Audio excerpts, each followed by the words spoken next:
So today I'm going to talk about an Instagram post that I came across recently.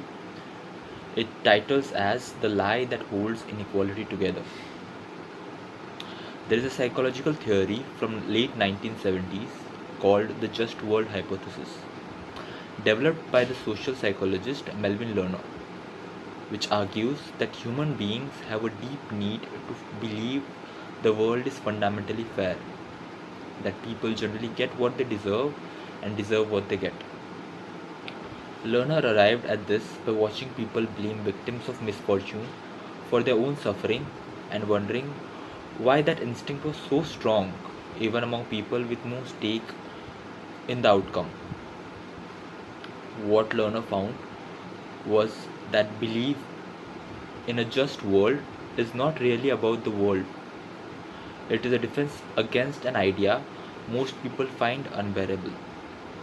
That suffering can be arbitrary, that effort and outcome are not reliably connected, and that a person's position in life may have little to do with what they did to deserve it. Rather than sit with that uncertainty, the mind manufactures a story in which the world makes sense, and that story almost always places merit at the center. This is a subtle machinery underneath meritocracy, and it operates with striking consistency across societies that share almost nothing else.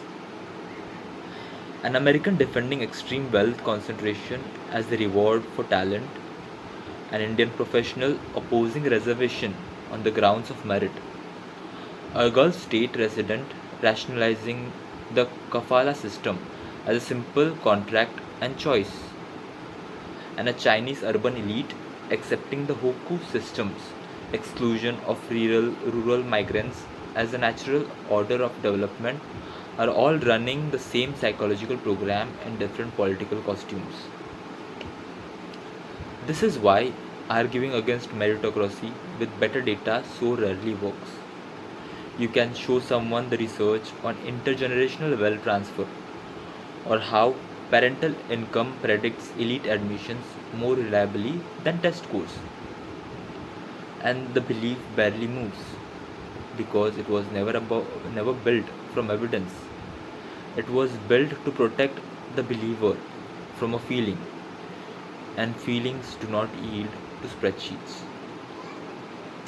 This also explains the aggression that follows any challenge to it, since what is being threatened is not a position but a sense of self. What this means politically should disturb you. Every time redistribution fails to gain traction, and every time affirmative action gets gutted by people who benefit most from its absence, the explanation offered is always technical, always about incentive structures or fiscal constraints or implementation gaps. That explanation is a convenient evasion.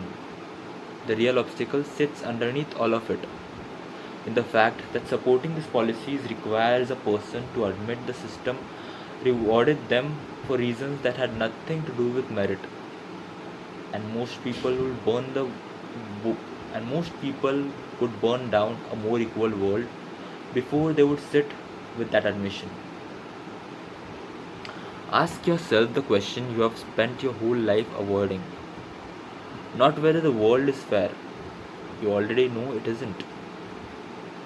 Ask what you are protecting when you insist you earned what you have.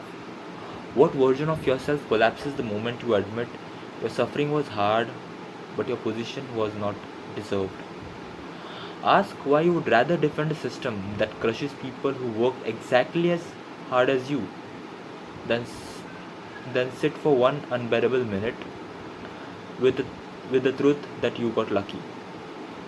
That discomfort you are feeling right now, reading this, is the system working exactly as it was designed to. Thank you.